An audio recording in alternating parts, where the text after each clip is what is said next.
Immanuel Kant nació en Königsberg, en la Prusia Oriental, en 1724. Su filosofía representa la síntesis superadora de las corrientes empirista y racionalista que atraviesan la Edad Moderna. Entendió que la filosofía debía responder a tres preguntas básicas: ¿qué puedo conocer? ¿Qué debo hacer? ¿Y qué me es permitido esperar? Consideró que la metafísica es imposible como saber, pero irrenunciable como inquietud humana. De lectura difícil y a menudo árida, su obra no ha perdido vigencia y sigue siendo hoy ineludible para quien quiera avanzar en la reflexión filosófica.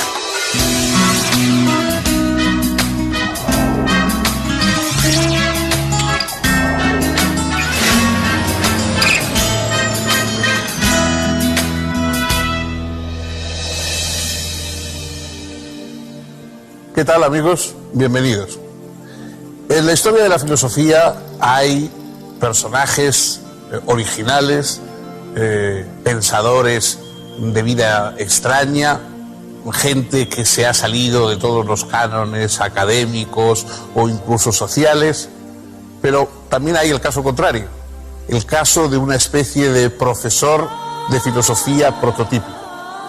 Immanuel Kant es el primer nombre que viene a la boca cuando uno piensa en el filósofo de oficio, un profesor de universidad que dedicó toda su vida a la docencia, que no tuvo ningún incidente ni ningún acontecimiento digno de mención, que vivió siempre en el mismo lugar, en la pequeña localidad de Königsberg, en la Prusia Oriental, hoy es Rusia. Nunca se movió de su ciudad. Allí llevó a cabo una vida rutinaria. Se dice que los ciudadanos de Königsberg ponían su reloj en hora cuando veían pasar en su paseo de todas las tardes al profesor Kant, porque era de lo más rutinario y de lo más ordenado y disciplinado posible. Y sin embargo, la obra que escribió ya muy tardía, porque su gran obra, La Crítica de la Razón Pura, la escribe con 60 años, con más de 60 años. Sin embargo, la obra que escribió es una obra profundamente revolucionaria en el terreno del pensamiento. Es imposible, digamos, pensar lo mismo después de Kant que antes de Kant. A pesar de su aspecto poco original y poco estruendoso, Kant fue un gran ilustrado, perteneció al siglo de la Ilustración, el siglo XVIII, y él mismo se preguntó y estudió qué podía querer decir ser ilustrado. La ilustración para él es que los seres humanos salgan de su minoría de edad, de esa especie de minoría de edad en la que han estado tutelados por dioses, por autoridades, por grandes maestros. Dice Kant que el lema de la Ilustración es sapere aude, atrévete a saber por ti mismo, piensa por ti mismo sin el peso de todos los grandes maestros del tiempo. ¿Y cuáles son las conclusiones a las que se llega cuando ese pensamiento no tiene más trabas que las que la razón pueda encontrar en sus límites? Esta fue la gran revolución hecha por un hombre convencional y aparentemente nada revolucionario. Quizá no haya, a pesar de su aparente tono gris, nadie más fascinante en la historia moderna de la filosofía que Immanuel Kant, al que vamos a presentar a ustedes en unos momentos.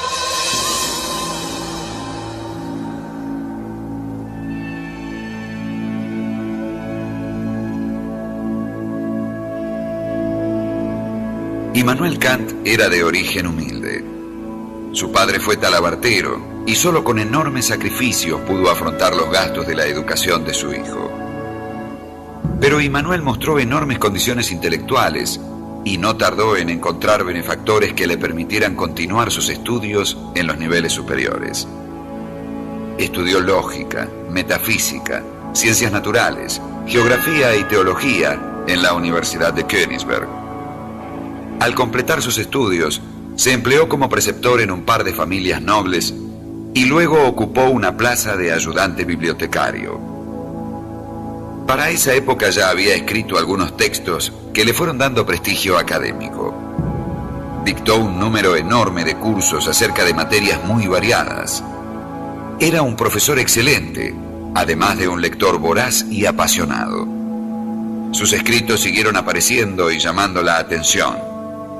En 1770 fue nombrado finalmente profesor ordinario de lógica y metafísica. 2 veces estuvo a punto de casarse, pero en ambos casos desistió a último momento. Gustaba decir que casarse era bueno y no casarse mejor. Temía que la vida matrimonial fuese causa de distracciones y quería dedicar todas sus fuerzas a la construcción de su obra. Su intensa actividad lo obligó a organizar cuidadosamente el horario de su jornada. Era un hombre metódico y de hábitos extremadamente rutinarios. En su cátedra, Kant exponía la sistematización oficial de la filosofía de su época. Sin embargo, estaba ya elaborando su propio sistema. Cuando comenzó creyó que la redacción le insumiría unos 3 meses, pero trabajó en ello durante 11 años. La obra se publicó en 1781. Su título era Crítica de la razón pura.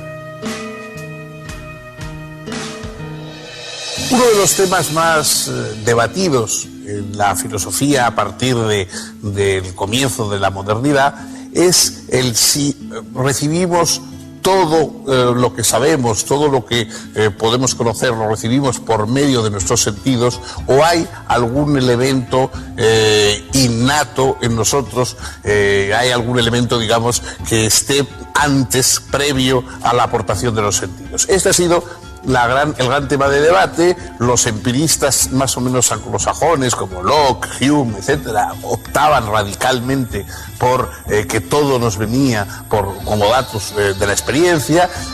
Una línea como la de Leibniz, etcétera, pues sostenía que el entendimiento era previo de alguna forma a también a los datos de los sentidos. Bueno, Kant establece a lo largo de su crítica de la razón pura un análisis magistral de la relación entre lo que recibimos por medio de los sentidos y lo que aportamos nosotros como estructura de ese material recibido por medio de los sentidos. Es decir, nosotros tenemos ya una organización mental, una organización de nuestras capacidades de comprensión que son alimentadas por lo que recibimos de los datos de los sentidos, pero esos datos tienen que configurarse de acuerdo con las condiciones de nuestra forma de conocer. Es verdad que no conocemos nada sin que los sentidos nos proporcionen datos experimentales, pero es verdad que esos datos experimentales reciben y se configuran de acuerdo con la propia organización de nuestra forma de conocer, que no tiene por qué ser exactamente la única posible. Es decir, piensa Kant, quizá nosotros no conozcamos nunca la realidad en sí, la cosa en sí, lo que él va a llamar el noúmeno. Es decir, ¿cómo son las cosas? Nosotros sabemos lo que las cosas a través de los sentidos nos dan para influir en nosotros y cómo organizamos ese material nosotros. Eso es lo que llamamos conocimiento. Conocimiento es la mezcla entre lo que dan los sentidos y lo que da nuestra estructura de conocimiento. Eso es lo que nosotros podemos saber. Más allá están las cosas que quizá pues, puedan ser vistas por una divinidad o por alguien por el estilo. Nosotros solo podemos ver lo que nuestros sentidos nos dejan ver. Lo mismo que hay sonidos o que hay luces que los humanos no podemos percibir, un perro puede percibir ultrasonidos que no podemos percibir nosotros, etcétera. Del mismo modo, lo que nosotros recibimos está condicionado por lo que nosotros somos capaces de comprender y de organizar.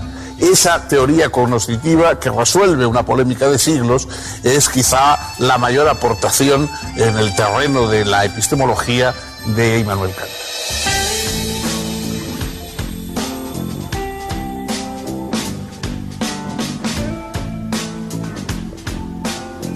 En la crítica de la razón pura, Kant investigó si era posible y cómo el conocimiento matemático, físico y metafísico, en tanto conocimiento con pretensión de universalidad y necesidad.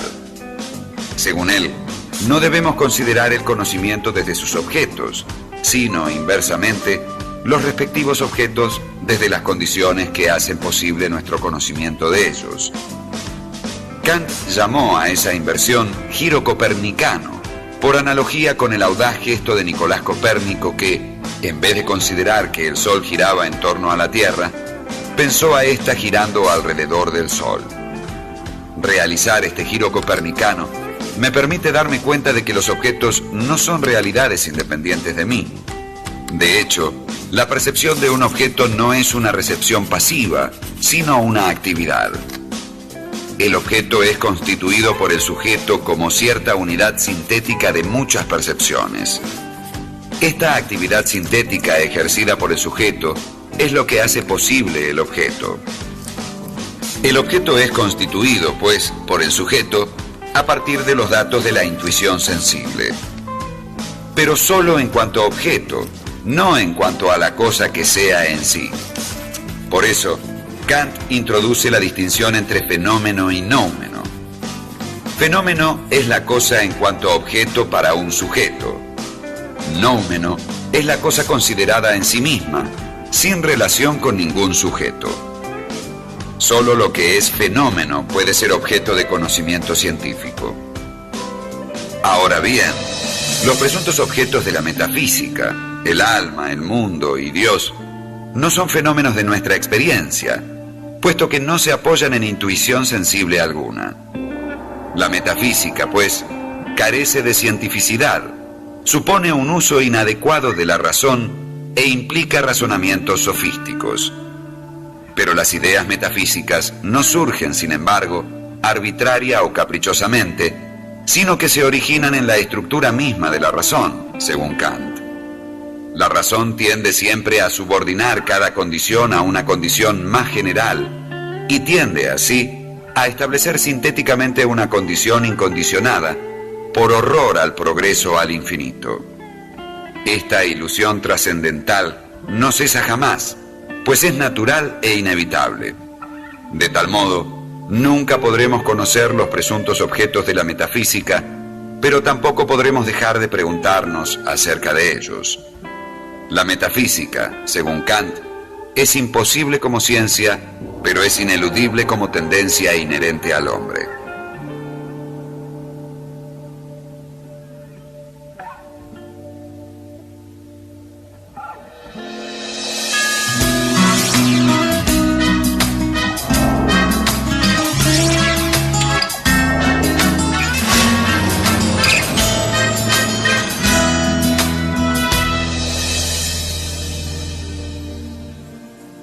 Además de su teoría del conocimiento, Kant centró sus estudios también en una doctrina de la moral, en estudiar la moral humana y en buscar cuál es el núcleo esencial de la moral humana.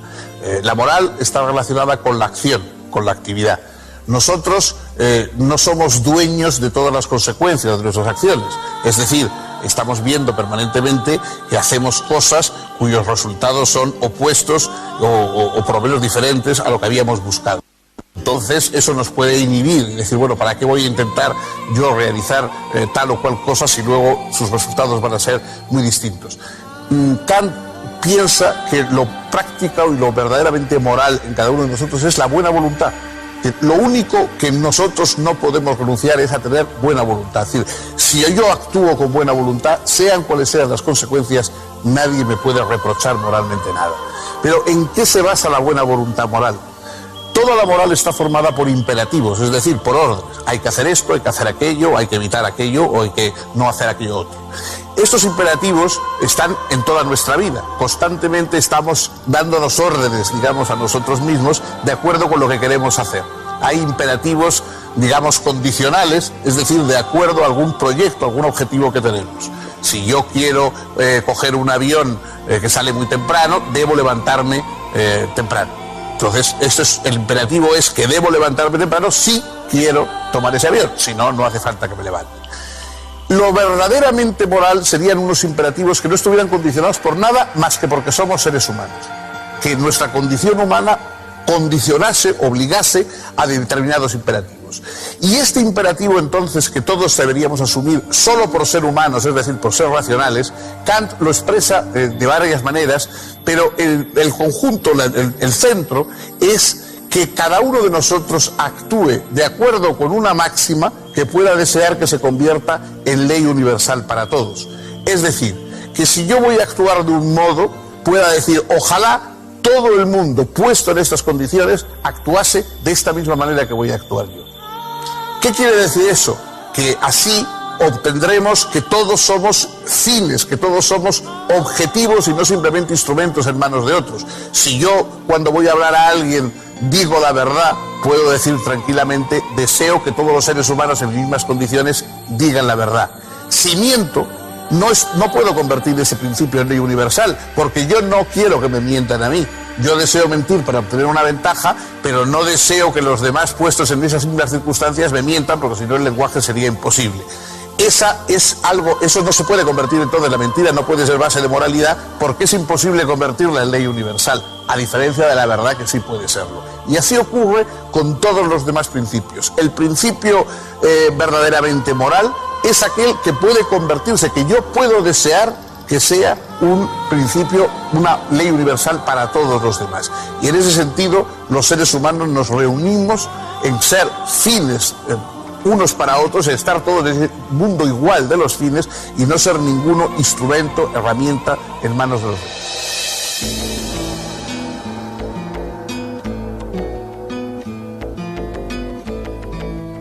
Mostrando una inmensa vitalidad intelectual, Kant publicó en pocos años una serie de escritos importantes.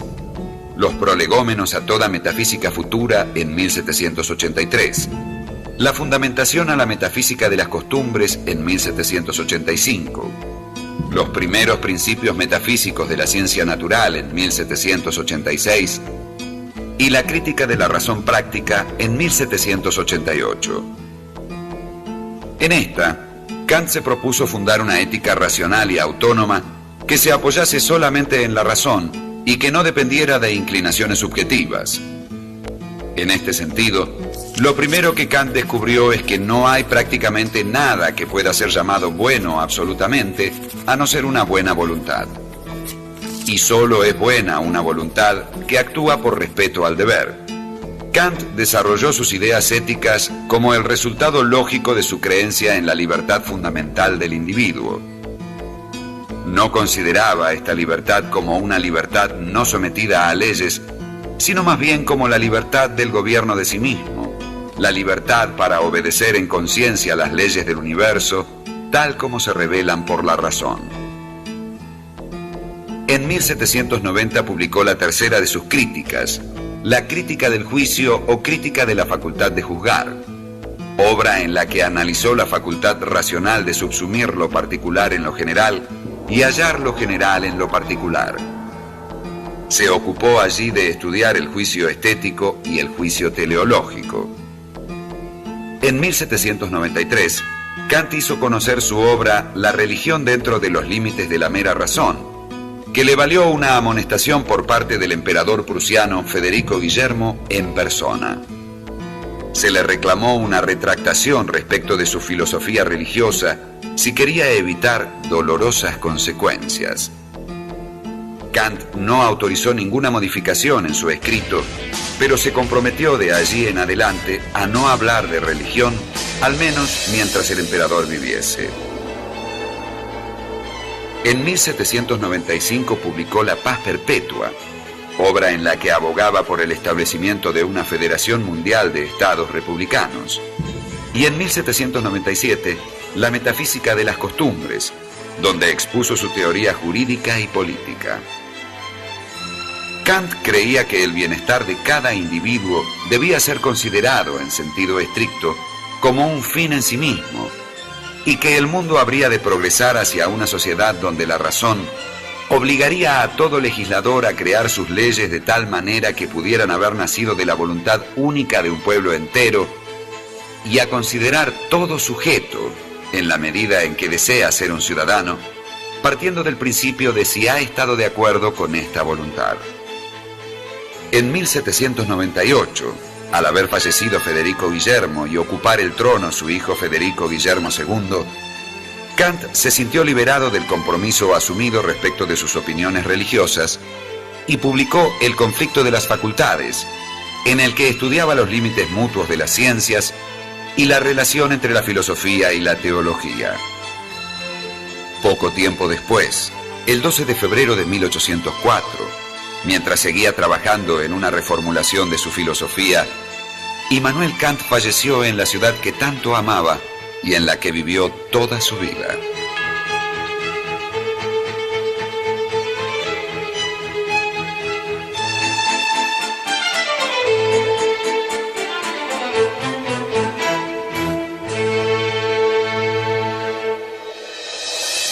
La figura de Immanuel Kant ha sido inmensamente influyente en la historia, digamos, profesional de la filosofía. Si quizá sus teorías, sus doctrinas no han llegado más que mediatamente al gran público, todos los estudiosos de la filosofía lo tienen como una pieza esencial, la que va desde la Ilustración hasta el idealismo alemán, hasta la edad contemporánea. Sin su filosofía sería inexplicable el pensamiento de Hegel, el pensamiento de Schelling, incluso sería inexplicable prácticamente toda la teoría de la epistemología moderna, ¿no? que surge de esas doctrinas kantianas. También el principio de la moralidad, esa idea de la buena voluntad, de la máxima universal para todos, es decir, esa búsqueda del mecanismo formal de la moral, no de los contenidos, sino de cómo tiene que ser una fórmula para que pueda ser aceptada moralmente, ¿no? ¿Qué es lo que busca Kant? ¿Qué tipo de fórmula puede ser aceptada como principio moral? Eso sigue estando en todos los debates éticos, en todos los debates morales. Ese logro sigue estando vivo y activo. Pero hay más, porque Kant, aparte de esas obras tan abstractas, escribió opúsculos centrados en temas muy concretos. Por ejemplo, su estudio sobre la paz perpetua. Es decir, sobre la idea de cómo pueden los países alcanzar un equilibrio de paz. Y entonces cómo prefigura la idea de una alianza de naciones, de una alianza internacional, en la cual cada uno de los países renunciara a parte de su soberanía para poder en conjunto vivir en armonía y en paz. En fin, hay una serie de temas, hoy por ejemplo, cosas como las Naciones Unidas y como grandes instituciones internacionales responden a principios kantianos. Lo sepan o no, hay principios kantianos en todas esas grandes instituciones. Cada vez que queremos que algo se haga universal, que un beneficio, que un logro de la sociedad, etcétera, se conviertan en universales, cada vez que pensamos que lo importante es que llegue la educación a todos, que llegue la sanidad a todos, que todos colaboremos en el respeto del medio ambiente, es decir, todas esas grandes universalidades que van más allá de los países, de las ideologías, etcétera, estamos ahí respondiendo a una mentalidad kantiana, que Kant explicó extraordinariamente en esa vida tranquila, en esa vida rutinaria, en esa vida nada espectacular, fue estableciendo las bases de las grandes revoluciones intelectuales de la modernidad. Bien, hasta aquí hemos llegado hoy. El próximo día continuaremos con otro filósofo y esperamos que también con su compañía.